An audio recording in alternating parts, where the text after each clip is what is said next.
Welcome to the Family Movie Night Podcast, episode 37. In honor of the movie we are discussing this week, 2004's 13 going on 30, I want to ask my wonderful co-hosts, what is one candy that just takes you back to being 13? All right, in 13 going on 30, it's the candy Razzles. It's both a candy and a gum. And so I want to ask the hero of our podcast, Donnie Dorsey, what candy or what kind of like maybe even a soft drink or something just takes you back, man, takes you back to being 13. So this is going to show my age. If y'all like back in the day, there are two things. One, as a drink, it was Surge. Oh, Surge, 100%. Did you go to any of the Surge launch party things that they had in Noonan? No, but I heard like people talk about them all the time. My best friend had like 7 Surge t-shirts because they were like Surge, and they had like out like I think it was at like by Whitlock Fields in Noonan. Yeah. They had like these like guys would come out and they had like games and they were like just trying to sell you Surge to children. I mean it's completely unhealthy drink, but man, I loved Surge. Yeah. Well, okay, what candy? I think there's kind of a split. Like there was these things called like string things that Betty Crocker made. Like they were just like little candies. And then there's also Dunkaroos. Dunkaroos, man. At 13? I don't know. That's like 90s, wasn't it? It was back in the 90s. Dunkaroos.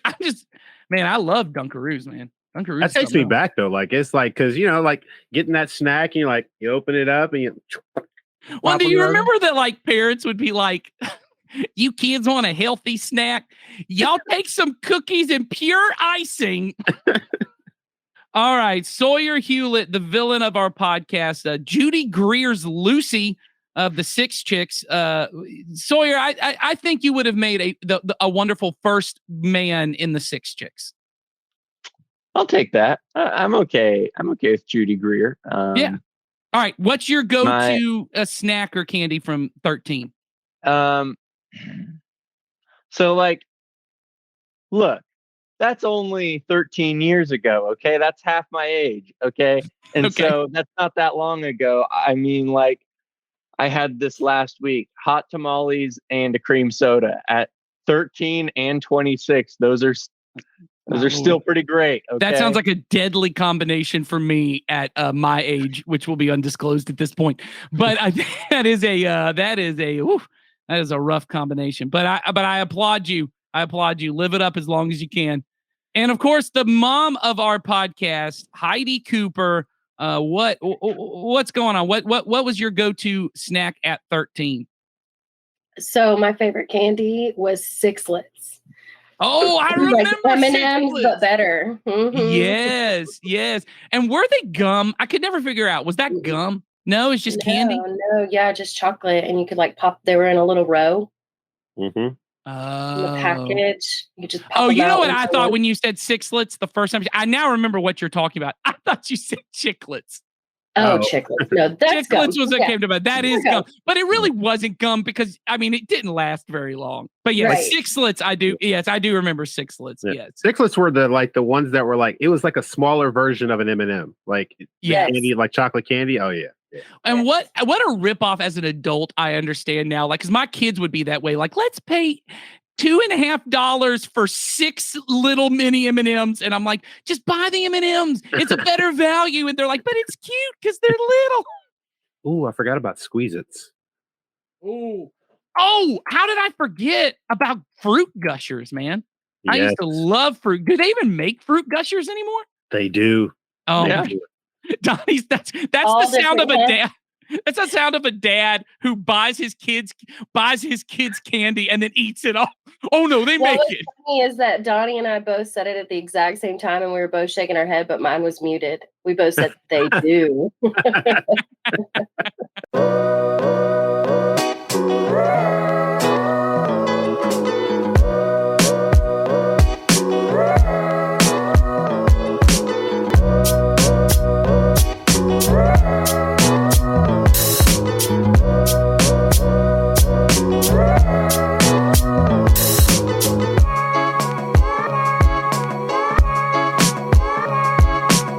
Welcome to the Family Movie Night podcast, where we want to help your family have better conversations around the content you consume. My name is Nathan, and I am joined, as always, by the hero of our podcast, Donnie Dorsey, the villain of our podcast, Sawyer Hewlett, and the mom of our podcast, Heidi Cooper.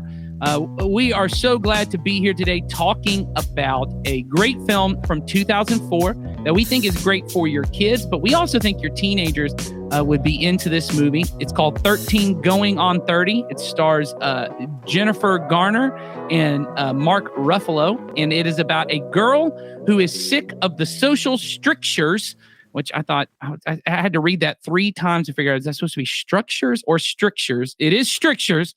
Social strictures of junior high is transformed into a grown-up overnight. She goes from 13 to 30.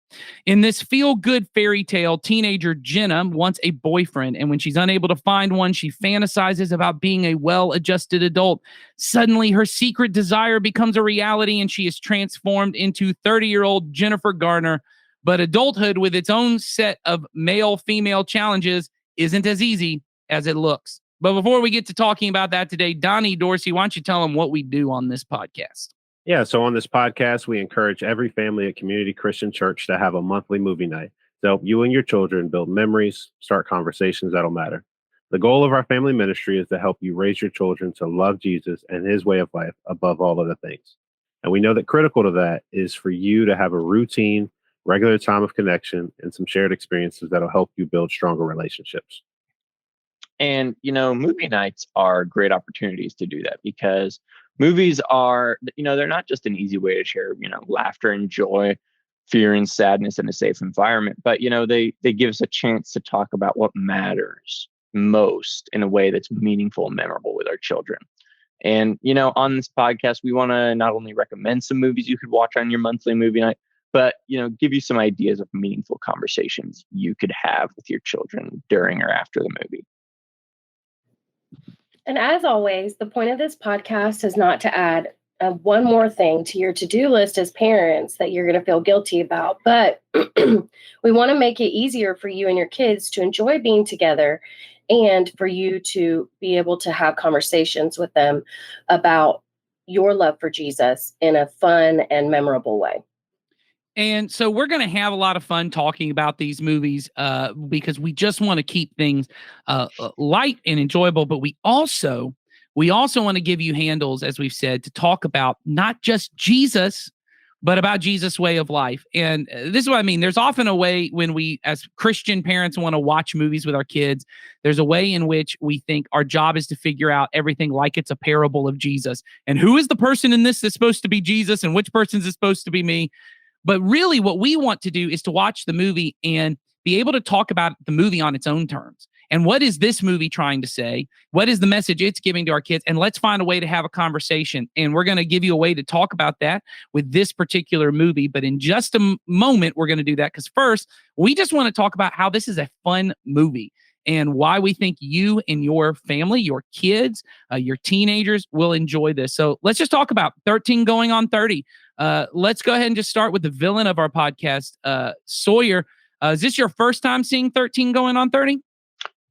I think this is my second time. I don't remember the first time, but I'm pretty sure I was at a party where we watched this and I was just not paying attention. Is that what parties are like in Missouri?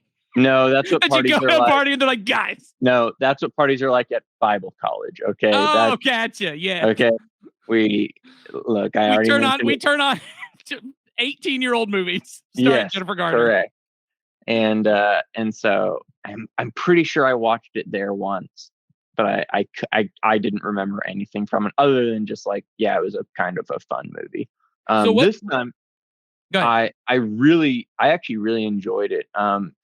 It has it kind of is a ripoff, but I don't think this is a bad thing. Like, it's very similar to Big in a lot of like the humor aspects and stuff like that. It's making really good jokes about a 13-year-old brain in the body of a 30-year-old and stuff like that. And I really thought Jennifer Garner and Mark Ruffalo do a great job of like their comedic chops in this movie are really funny.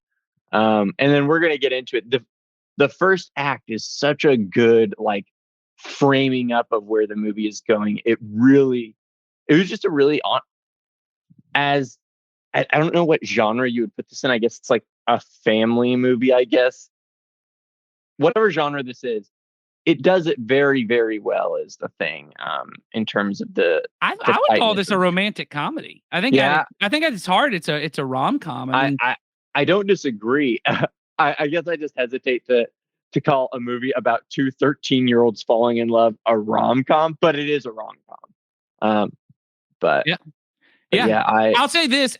You had mentioned Big, and I get the comparisons to Big. I'll say this. If you're a parent and you grew up in the 80s and you're thinking between this and Big, watch this with your kids because there are things that happen in Big that you don't remember happen in Big. Very true. Which are very confusing to talk about with your children. So I would talk about this movie because this movie is much more, and you mentioned it, it's more family friendly.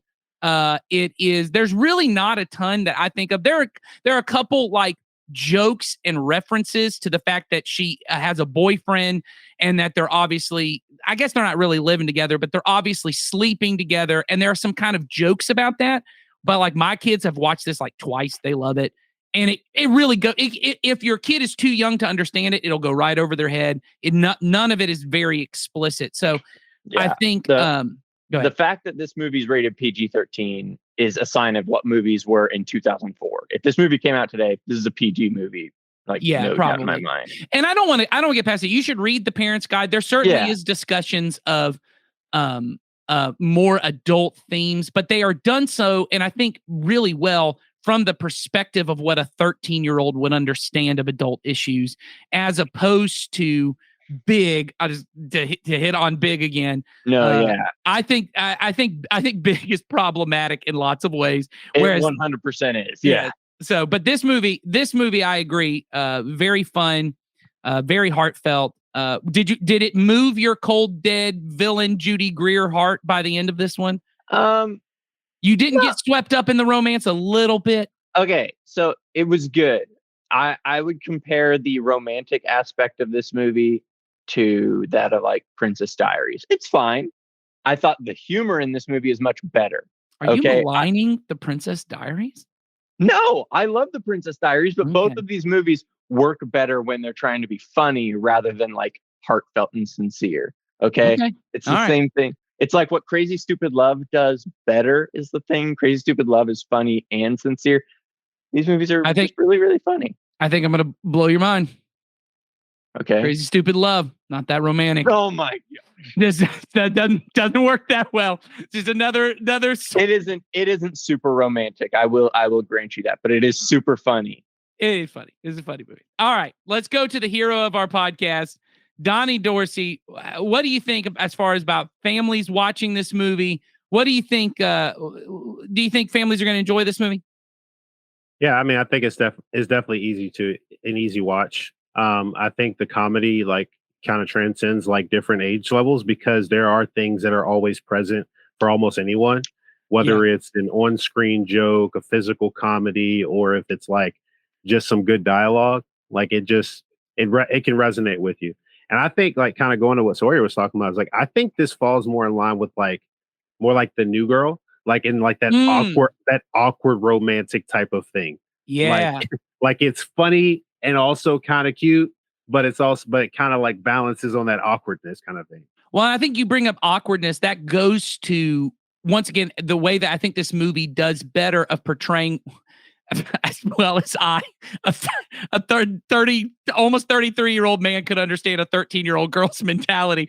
It seems to understand the way that 13-year-olds think about romance and the awkwardness of that. Even when she's like, as Jennifer Garner, her performance of like being this awkward, insecure kind of 13-year-old girl, but also sweet and innocent. Like I think it works. Now I will say this, a lot of people may not know this. Donnie Dorsey, not only a movie aficionado, but a pop music aficionado. Is this the best use of Thriller in a movie? Because it's a pretty darn good one.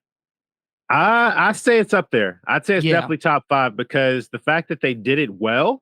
Yes. And the fact that the way they incorporated it, it wasn't as cheesy as you would expect. Like people were like, it was like very subtle. Like people were like, okay, I think I Yeah. could do this part of it. And then, yeah, it was good. Well, and the way it really works as a character moment too, to kind of bring people together. It's just really well done and was a really funny moment. My kids love that moment, and they've obviously never seen the Thriller music video, but they got that this was from a song, or like they picked up just by context what was happening. Yeah. All right, Heidi Cooper, mom of our podcast. Is this a movie that you think families are going to like? And you're also bringing the female perspective as someone who actually was a 13-year-old girl at one point. Yes, did this movie work on you? Yeah, definitely. I mean, I think that, like, especially being born in the early 80s and kind of growing up in the same like time frame or whatever, the music, all of it, like I was like, oh man, yeah, the hairdos. Yes. It's like, yeah, girl, I remember sporting that one. Well, yes, and like everyone wearing like the leg warmers at one point, and like, yeah. Yeah. But that, you know, has kind of come back into fashion, is like the fitness look, like the amount of like, I'll say this, and I think teenage boys always are wearing gym shorts at all times. But I think the amount of, you know, you go to Target and the amount of like people in exercise wear that I go, you didn't go to the gym today. Athleisure. Yeah. It's my favorite. Yeah. So good. All right. Well, let's get to the themes of this movie. Obviously, I've kind of talked on, as I do on everyone's turn. So I think it's a great movie. I think it's really fun.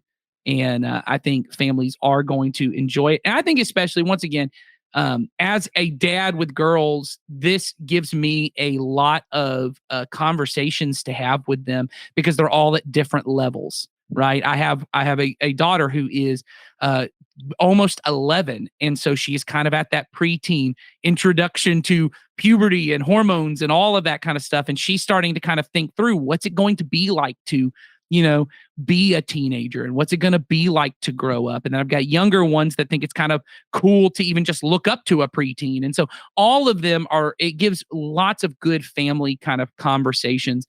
And I think in a way that this movie wouldn't get made today. I think this movie would be a little more risque if it were made today. Like, for example, there is a really fun movie, a really good movie called Little, that both Heidi and I were actually talking about at one point, which is a very similar premise. It's just the reverse of it. A woman goes back to being a little girl, and it has a little bit more risque humor. It's a little more PG-13. This movie really captures kind of the fun, innocent vibe of being 13. And so I think it really works. But here's the themes that we want to talk about in this movie, which is, this is a movie about figuring out how the decisions you make when you're young, when you're 13, affect who you are when you're 30. That when you're 13, the decisions you make, they actually determine the person you become as you age. And we know that as adults, right? In this movie, Jennifer Garner's character is really desperate to be popular and to fit in. And she makes decisions about who she'll be friends with, and she treats people she used to be friends with in a certain way. And it sets up this trajectory that by the end of the movie, she even just says, I don't like the person I became. But all of those things, and Sawyer already mentioned this, all of those things are set up in the first 15 minutes of the movie. Her desire to fit in, to have a boyfriend, to be grown up, to kind of cut corners to get where she wants, develops her to be, as we find out in this movie, a woman who didn't talk to her best friend, treated him like dirt all through high school, never sees him again, ends up being a woman who is cheating. Well, she is sleeping with a married man, right? Who is her coworker's husband. She's a person who is lying to her coworkers, selling company secrets to another company. Like, she has become the person she doesn't want to be. And she realizes all of those decisions came from small decisions I made when I was a kid. And so we think this movie is a great opportunity to talk to your kids about, hey, I know that these things that you're dealing with now, or even the struggles you face right now, they feel like they won't matter. Well, we'll flip them two ways. You think this decision only affects what happens right now, but this decision will affect the rest, could affect the rest of your life and the person you become. The other side of that is this emotion you're dealing with, this situation you're dealing with, you think this is going to last forever. And to be able to say to our kids, emotions are temporary, but the consequences of your decisions can be forever, right? So this is a great way to talk about that. So let's start with how this movie, and Donnie, I want to come to you. You're the hero of the podcast. You talked about one of the kind of chief struggles that Jennifer Garner's character in this movie deals with is this idea of really wanting to fit in, and she's willing to change who she is to get people to like her. How can we talk to our kids about using this movie, how that affects her as an adult? Yeah. So like kind of taken from the scene that kind of sparked that idea is that when she's hanging out with her friends, I think it's her birthday, and then like her friend like Maddie's like, "Hey, I'm gonna go get some music," because they're trying to be themselves authentically. But then when the girls show up, I guess they're called the Sixes, and so right is that what? The six chicks, Oh, the six chicks, because she's going to be the seventh chick. Oh man. But when they show up, she changes everything about things. She rejects the things that she's thought of, the things that she's believed, the things that she kind of held as like things close to her heart. And I think Right. when you see that, that's exactly the things that sometimes we can do as when we're younger. We start rejecting things because other people reject them. And even though that's not what we know, like that's not what we grew up on. Like it'll be like, well, someone will say, you're like they'll say things like you're a prude because you don't do this or things like that. And so going into as you become an adult, you start to think, well, you have those mentalities in your head going, okay, if I do this, then people are going to judge me, and I have to fit in with people. If I want people to like me or to even love me, I need to bend and change to what fits them or fits for them, rather than staying true to myself and staying true to what my beliefs are and what my like moral code is. Yeah. And I think for, once again, Christian parents to be able to say to our kids, hey, look, who you are is rooted, like you said, in your beliefs. It is in Christ's character. And the person that God made you to be is a person who is kind, who is honest, who is faithful, right? Go through the fruit of the spirits, right? They're loving, they're joyful, they're peaceful, they're patient, they're kind, they're good, they're faithful, they're gentle, they have control of themselves. They're not controlled by their emotions or what other people think. And anytime you choose to say, hey, just for right now, I'm not going to be as honest. Mm-hmm. Because I know as a kid, I remember feeling this way. I know as an adult, I feel this way. I'm going to lie, but it's just going to be this one time. I'm just going to do it this one time because this situation requires it. It's the old joke about the girl in Sunday school class when they say, what is a lie? And she says, it's an abomination before God and an ever-present help in times of trouble. That I don't want to really get rid of lying. I want to have it just in case it can really come in handy, right? Mm-hmm. And we see that. So, Donnie, can we talk about for a minute, how do you have this conversation with your kid? Especially, and let's look at more kind of older kids, teenagers. They're in a situation, right? And they're trying to figure out, hey, I want to do this to fit in, but they know, or I should say, as the parent, what they're about to do is going to lead them down a path. And I'm not talking about their grades. Mm-hmm. I'm not talking about their future prospects I'm talking about it could create in them the kind of person who is dishonest, who is unkind. How do we use and I'm not saying having to use elements of this movie, but kind of the narrative arc of, hey, think through, get to the end of this. What person do you want to be? Can we talk about how do you think we can have that conversation with our kids? I mean, I think the honest way to have it, especially with our kids, is that when you're sitting down with them, you say, look, the decisions that you're making today have, long-term effects, whether you see them or not. And you have to ask yourself, when you're making a decision, are you making it because you want an immediate thing, or are you trying to build toward what the future will hold? It's the idea of, if I show myself to be honest now, I can be viewed as trustworthy as I become an adult, as I become older. I can be the person that's viewed as, this person is very earnest in who they are, and having that conversation with them. Because I think it's very easy to go, well, don't do what this person did or don't do what that person did. And it's like, instead, focus on helping them to know and to grow in a direction of wanting to do the right thing versus just doing the right thing. Like helping them to develop the desire to do right, even when doing right may cost them something at this moment. Yeah. Well, and I think especially in terms of this movie, so much of it is about this desire, as you said, to fit in, but really to be popular, that there is a kind of friend or there is a class of friend that she wants to be associated with. And it's these 6 chicks. And being able to really talk to our kids about why it's important to pick the right friends. And I don't mean the way we often say of like, of avoiding people and not having influence. What I mean is, who are the people who are going to speak into your life? Who are the people who are going to have influence over you? Sawyer, you mentioned at the beginning before we were filming, there's a quote at the very beginning of the movie that kind of sums up a lot of this for you.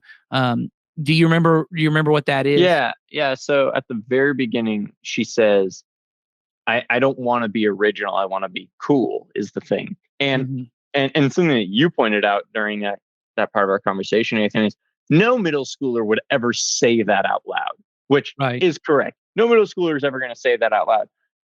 But I think it gets to kind of like the psyche, not only of this movie, but especially a lot of middle schoolers in like even today's world. I think that's a very relatable line of dialogue. And I think it sets up a lot of things throughout the movie. You know, she sees what her life becomes in the pursuit of being cool is the thing. And I think that, you know, it's honestly, it's a good parenting tool, I think, as someone who's not a parent, I will admit. But like, I think it's something that like, if you can kind of get that in the back of your brain, your kid, whether they admit it or not, wants to be socially accepted in middle school. It's the weirdest time of any human being's life. Well, because you as an adult want to be socially exactly accepted. You know, every person wants to be, but it really is, like you said, middle school is when they really start to see it. And I see it right now in my preteen, where she, for the first time, is a little bit more insecure. We were at a event at the church a couple weeks ago where we were packing meals, and she had to wear a hairnet, and she was like, I have to wear that. Like, it was the first time where like I realized, oh my God, like I have a daughter who is aware of what her body looks like. And it's kind of sad when you're the parent, because you're like, oh, I don't want you to think those thoughts, you know. But like you said, Sawyer, middle school really is where that hits its kind of not peak necessarily, but it starts moving that direction. Well, yeah. And like, you know, it's just like, that's when all that starts, you know, their bodies are changing and they're becoming more aware. And this movie taps into that awareness that a kid in that age range has is the thing. And then the movie gets fun by being like, okay, now what if that kid could have whatever they think they want? You know, they're gonna, and the movie just does a great job. And I think Mark Ruffalo actually shows up, and the stuff that does work that's sincere in the movie for me all kind of stems from when she finds him. Yeah. And so, yeah, I thought that this movie did a great job of kind of setting up the stakes of middle school to a certain extent for parents, especially. Yeah. Well, and I think the conversation we can have with our kids, and we were having this a little before, but this movie helps us understand why being cool is not as important, because often what it takes to be cool, or we'll even just say just to fit in, what you think it will take to get ahead, often forms you into the kind of person you don't want to be, the kind of person. And that what really is original. And I remember figuring this out. It just took me too late. I wasn't in junior high or high school to be able to understand that what makes a junior or high school, or really even an adult, original in our world is to live like Christ, to do good to those who do evil to you, to live up to the Christian sexual ethic, to live out in your personal relationships the kind of generosity that Christ exhibits, the idea that my life is not my own, but I belong to others. That is in a you do you society. That is truly original. And to be able to teach our kids like, hey, fitting in, being cool, that's a temporary thing. But if you could see a bigger scope and you realize the person that you become, there's a myth we used to use a lot when I did youth ministry called the bifurcation myth, which is most teenagers think, and unfortunately a lot of adults think, there's a way to bifurcate my life. You cut it right down the middle. And there was my teen years, because it's what we tell kids. Hey, go out, have fun, live it up. These are the years of your life where you should go out and experiment and make mistakes and do a lot of stuff that you can't do when you're an adult, right? Which may be true when it comes to eating hot Takis at 3 a.m, but is not true when we want to tell our kids. And we know this as parents because that's what freaks us out. We don't want them experimenting with drugs or alcohol. We don't want them experimenting with sex. But what we should also know is I don't want them experimenting with dishonesty and disrespect, because what most of us know is my temper didn't start when I had kids. Mm-hmm. My temper started when I was a kid, and I never learned how to deal with it. And now I'm an adult who it is more difficult for me to deal with it, right?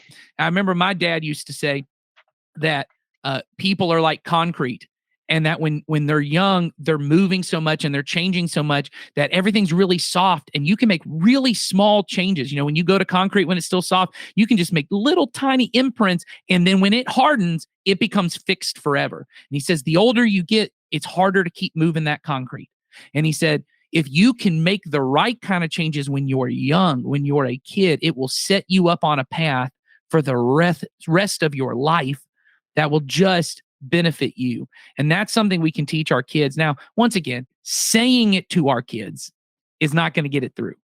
We got to live it out too. We got to live it out.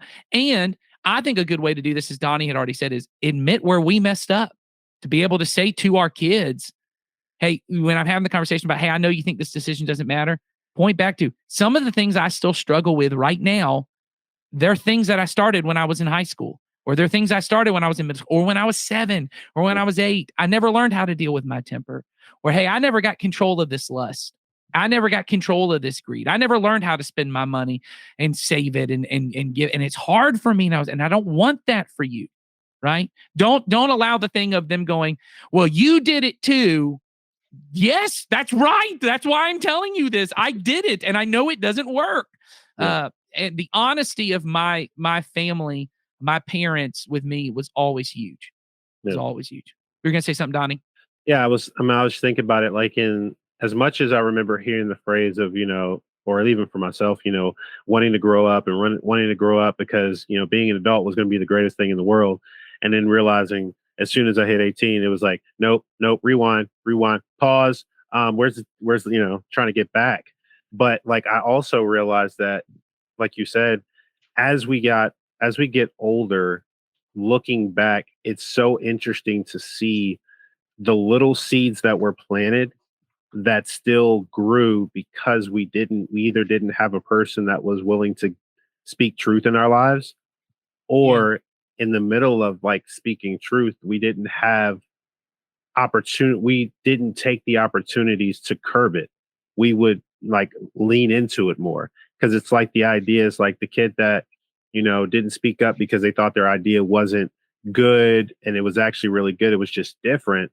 Now being an adult, they don't speak up in meetings, and, they have insecurity being able to present ideas.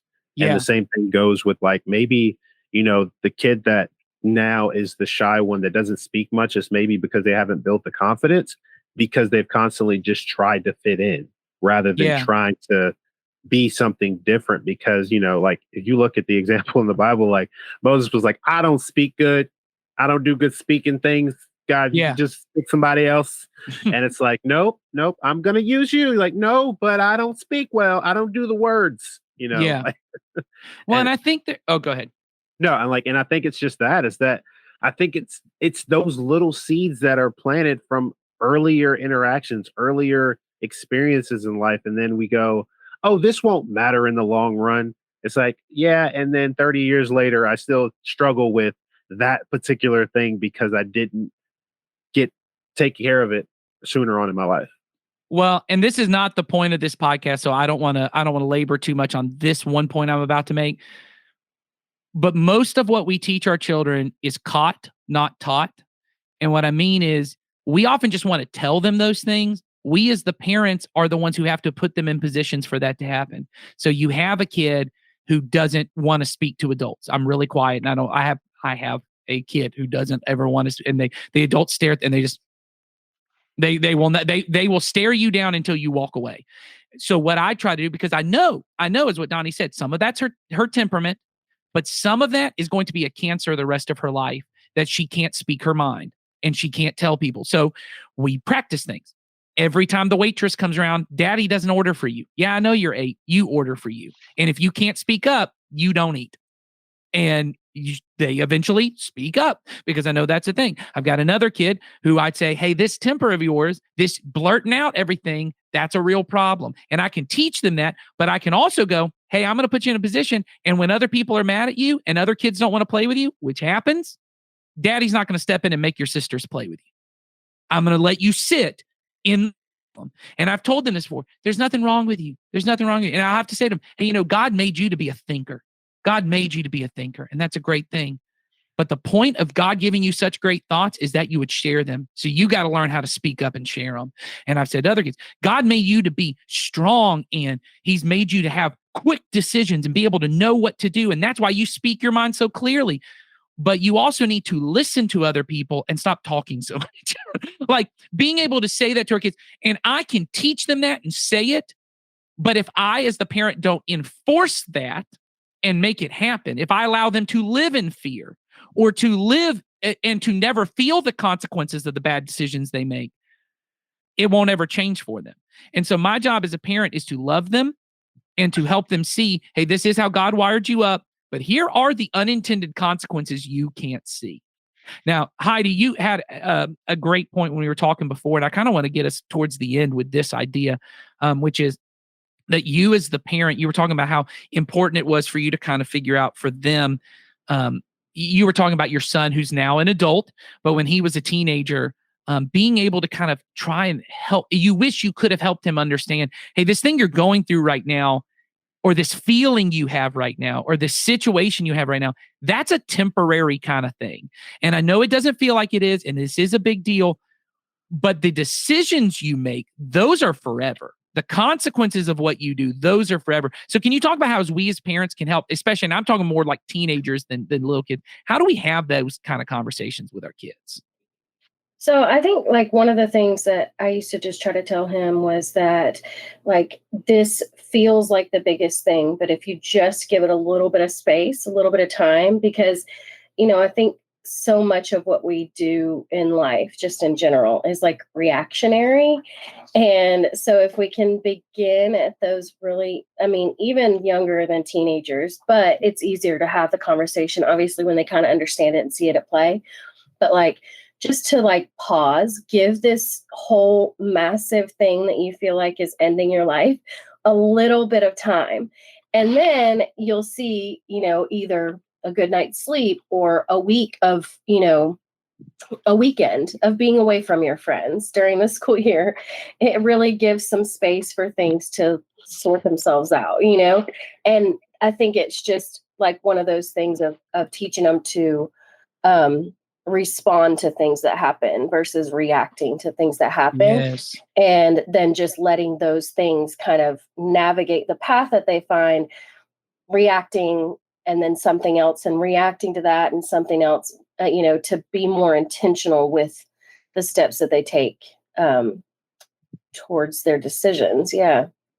Yeah. And I think what you said there, and I loved responding rather than reacting. And what it makes me think of is, Paul says in Galatians, do not be deceived. God will not be mocked. A man reaps what he sows, or a person, they will eventually harvest what they plant. And, Donnie's already used the phrasing of you're planting seeds all the time. And those things are going to produce, and be able to say to our kids, hey, your emotions are real, and what you're feeling right now, it matters. And I don't want to diminish this. I think one of the things I think about like breakups as being the thing, like when your kid breaks up with someone in middle school and you want to be like, you know what, this isn't that big of a deal. Everyone breaks up. You were only together 2 weeks. Why is this that big of a deal? Like being able to say to them, hey, this really matters. And this is a big deal. And I'm sorry you hurt, but you need to understand the next decision that you make because of this is more important than the feeling you're feeling right now, because you could feel really bad and feel lonely and then jump into another bad relationship and jump into something else, which may have consequences you can't imagine. You don't even know what's coming down the road. Or, to be able to say to our kids, hey, and I think about, because I have girls in my home, to be able to say one day, hey, I know you really want a boyfriend, and I know you really don't want to be the only girl who doesn't have a boyfriend at school. And I know this guy's saying he'll be your boyfriend if you send him some pictures, or you say some things on text, or you go a little farther than you mean to go. And I know that feeling of being rejected, that is temporary. The feeling matters, and I'm so sorry you feel this way, but that is temporary. We as the parents have to be the ones with the wisdom, and wisdom only comes from experience, to remember, I remember what it was like to be 13 and feel like this was the biggest deal in the world. But to be able to give them the perspective of, but this isn't forever. This isn't forever. But the next decision you make, and once again, because it creates a kind of person. And this is why, for many people, you jumped into your second marriage because, and then you had to get into a third marriage because the second marriage only happened because you felt so bad about what happened in the first marriage. And you never learned to say, this feeling, it matters, but the feelings are temporary, but decisions are forever, and they form the kind of person. And the reverse of that is true. We're talking about negative consequences. If you become the kind of kid who says, hey, I can do hard things. I have one daughter who never wants to do anything hard, doesn't want to put any effort into her school, doesn't want to put any effort into chores, doesn't want to put effort into anything. But I go, this bad feeling of boredom, this bad feeling of this is too much hard work for me. If you will push through that and make a good decision, the kind of person you become, that is a reward to you. The kind of person who can do difficult things, who can get up and do things no matter how bad they feel, that is a blessing to not only to you, but to your future spouse, to your future kids. Because how many of us as parents are cranky and we take it out on our kids? And wouldn't it be better if they had a mom or a dad who knew how to do a hard thing, like put up with irritability and not take it out on another person? What a blessing that would be. We get the opportunity to give that to our kids. But once again, it's not just something we teach, it's something we have to do. And a lot of that times is letting our kids suffer through the consequences of their actions when they make a bad choice. Or sometimes it's making them do the hard thing, even though they cry through the whole thing, and I as the mom want to come in and fix it, or I as the dad just want to take it away. But this is the best thing that we can do. And this is where I meant before. There is no, and that's what Jesus did. It's none of that. What it is if I become the kind, it is hard to love Jesus when Jesus asks me to do hard things, and I've never wanted to do a hard thing in my whole life. But when I learned doing hard things is part of life, then what I realize is the reward of following Jesus is better than the hard thing he's asking me to do. And that's just a part of teaching to love Jesus and his way of life, which is what we're all about on this podcast. So we're going to wrap up there. Thank you guys for joining us on this episode. We will see you guys next week.